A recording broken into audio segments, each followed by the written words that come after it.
Hey guys, I'm really excited about today's guest. He's an entrepreneur. He's gonna talk to us about Vansanity and CloudMedSpas. He's got a really interesting proposition that we just talked about. Ignacio Fanlo, and I'm happy to welcome him to the show. Ignacio, welcome. Hey, Christopher, thanks so much for having me. I really appreciate it. Now we're right after Thanksgiving, belly's full, excited about the holidays, ready to go, ready to Yeah, go. yeah, no, I'm happy to get back in the swing of things and finish the year out strong. So tell people about, your background, your story, and we'll get right into Cloud Med Spas and what you do. Yeah. So I've been either a founder or C-level executive for five startups. One was very successful. We went public with Goldman Sachs and sold it to eBay. One was okay, and then a couple of misfires, if you will, a couple failures, but you learn the hard way, I guess. Anyway, the origin story for Cloud Med Spas is really a pretty interesting one. I was watching the Academy Awards with some friends, and it was an anniversary show. So they were showing clips 75 years ago, 50 years ago, 25 years ago. And people were making comments about people's skin and hair and their teeth. And boy, it struck me like really clearly that there was this line of what is acceptable, not just in Hollywood, but among society, American society, of your personal aesthetic. And it was just a one-way street, up, and to the right, and more, harder and harder. And then, in a relatively simultaneously, I looked over and there was a young adult taking some selfies with friends, and I was like, oh my God, the next generation is going to have even more pressure because they're taking so many pictures of themselves, 100 times or more than I did at their age. And it was putting enormous scrutiny on themselves because they'd see themselves in these pictures and in social media. And it would be like, wow, you are going to really scrutinize yourself physically. And Zoom has extended it as well. So I started looking and I said, well, let me look at some areas like hair care, teeth, dentistry, medical aesthetics. And a really interesting thing popped off the page when it came to hair care. And it was the fact that more than 90% of the locations had transitioned to a rental model. They had no W-2 employees. And I was thought, well, that is just crazy. I knew that there was this, follow your hairstylist around movement, but I didn't realize it was that ubiquitous. And so what I came to realize after just a few conversations, more research was, hey, these salons figured out the puzzle that if I market for customers and pay that marketing cost, I should get the customer. But the reality is they weren't their customer. They weren't their customer at all. They were the customer of the stylist who could then move. And it was a really difficult task. So they said, screw this. We're not having employees. We're just going to rent you the chair, have a great time, make some money. We'll be landlords. And I realized that the exact same customer dynamic existed in medical aesthetics. I knew it was a much more difficult proposition. You had state regulations, medical directors, malpractice insurance, expensive devices and capital equipment, and neurotoxins, fillers, controlled substances. But I knew that the margins were so big, the growth rate. I mean, it's a $60 billion, $70 billion industry growing double digits still. It's such a big opportunity, such big margins that if you could put together the right package, you could really attract providers who could make hundreds of dollars an hour. And we've seen it. We've seen it in our two owned and operated locations. And more importantly, we opened the platform up late last year because of a couple podcasts I did, and we got inundated with reverse inquiry. People say, I want to be a franchise. I want this model. It's so much better. I'm so tired of getting customers. They really get attached to an injector, and then the injector goes down the street and gets a better deal, makes an extra $5 or $10 an hour, and that's totally understandable. But meanwhile, the med spa owner has absorbed that marketing cost and gotten very little for it. So they were very excited, and we've offered this platform now to any real medically, I'm going to call it medically appropriate space to be able to monetize. So we have dentists, we have plastic surgeons, we have just regular landlords, we have a wedding business, we have all kinds of different medically or aesthetically pleasing areas that say, wait, I have excess space. I can monetize that space just turning the dial with CloudMedSpas, start the business. You have to find a handful of providers to get critical mass. And then you open up the floodgates for letting people rent your space, get access to these products at wholesale prices. And boom, you've got a really nice business as a landlord. And you're not even, the insurance doesn't touch you if you're not doing the procedures. If all you are is a landlord, you don't have any responsibilities. Each of the providers is their own little LLC, and they have to get their own insurance and their own medical director as needed by the state laws. And they're off to the races too. Yeah. So interesting. So kind of talk about, you kind of talked about, a little bit how it works. And then, talk about you also have this software. So how does the software fit into this whole paradigm? Yeah. So when we built out our first location in Boston, we had originally said, maybe we'll do this as a software play. And there must be people out there that are dying for this. But we were like, how do we find them? We really struggled trying to find people who were clearly ready to go to a new paradigm. Maybe I should have done the podcast first, but what got the podcast going is we actually built our own test kitchen, if you will, our own, and operated in Boston. We built out about a little less than about a dozen suites, chairs. We did deals with vendors, and it helped set us up. We understood all the trials and tribulations, the payment processing, the inventory management, the scheduling. We did all that ourselves for our own sake. We, ate our own dog food. We have like 60 or 70 providers now in Boston after several years. Timing was a little suspect. Unfortunately, we opened weeks before COVID hit.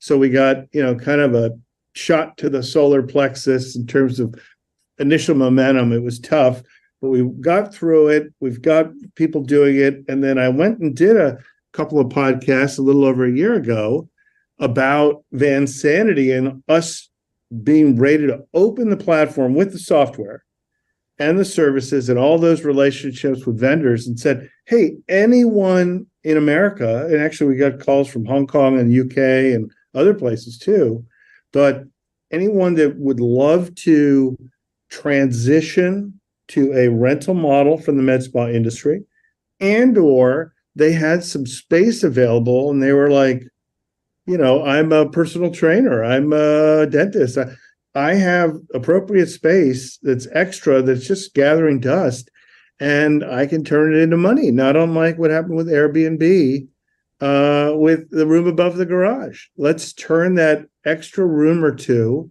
in our office into dollars. Yeah, it's quite interesting how you change the model. Kind of the next question is talk about the people that are signing on to it, how they're addressing the problems. Talk about that. So these folks have told me, hey, listen, I like a good example is one from Texas. And she said, I got into the med spa. I saw what it was, the growth in it. I saw the needs, and I opened one, and I got caught in this very difficult kind of rat trap where they were spending literally sometimes more than $10,000 a month in marketing for patients, people to come in and get injections and laser treatments. And they would get one or two great employees, and then maybe a handful that weren't so great. But the great ones, they had great technique. They had, a great bedside manner. Patients loved them. They followed them. And there was a term called spa hopping. So these great injectors would say, hey, you know what? I'm getting an offer to go down the street. I can take my patients with me because there's a non-compete. But in many states, it doesn't exist. And you can't stop people from getting a living. And then non-solicit is pretty strict. But the reality is, in a social media world, you're not soliciting your customers. You're not emailing them. You're not sending them a note. You're not calling them. You're just posting on Instagram. And when you post on Instagram and people follow you, they find you. And that's allowed. It's allowed to post about where you are. And now people know you're down the street and they follow you because they've got a relationship with you. So it's really hard for the med spa owner to capture the value that they've created by putting all the pieces together. They can just walk out the door. Again, going back to the hair care example, if you can't beat them, you join them. So you really just say, you know what, I'm going to be a landlord. I'll provide you all the tools, but you're your own boss. Also plays into a lot of other, gig economy, self-employed, control. So everybody wins, and if you will, like the individual provider who's really good wins.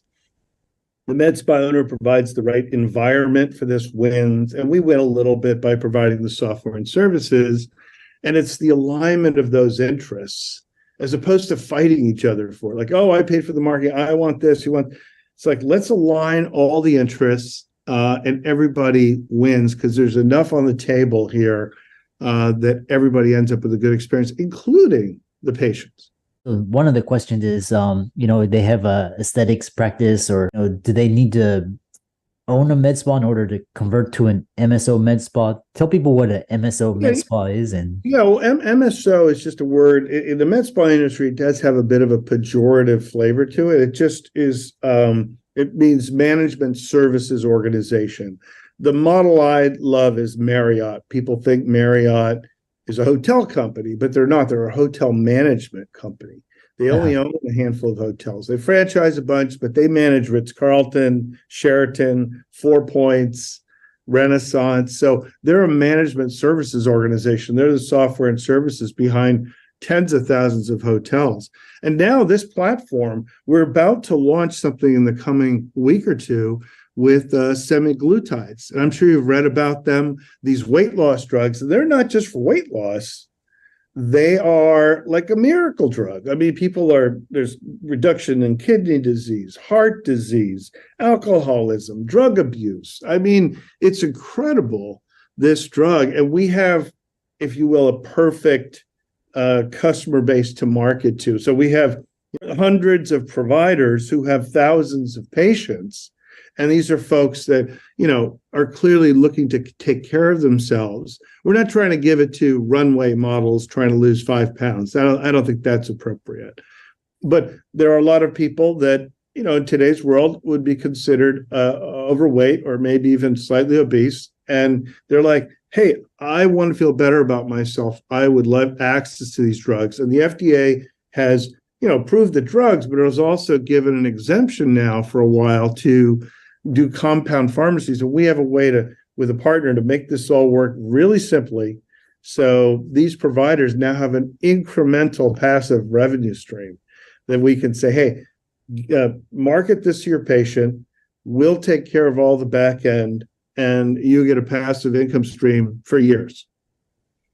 So we're really trying to make it work for everybody. Just tap into this market. Yeah. And how do you get providers to your MSO location?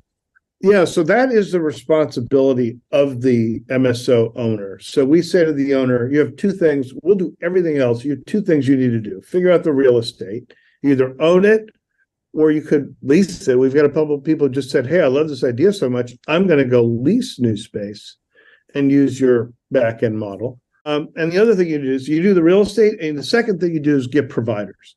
Now, we have a nice playbook that we can give to you, kind of a recipe like open houses, vendor events, employment ads, all kinds of tips and tricks, best practices to acquire your initial providers.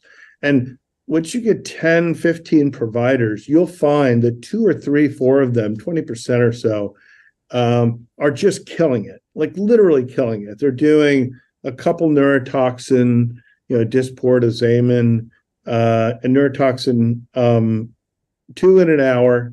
They make $1,000 gross. They collect the money directly from the patient for those 2 treatments. Rough numbers. Mm-hmm. They pay $400 for the neurotoxin itself. So that's a net of $600, and then they pay $75 to $100 an hour for the room, and that's it. They put $500 in their 525 in their pocket.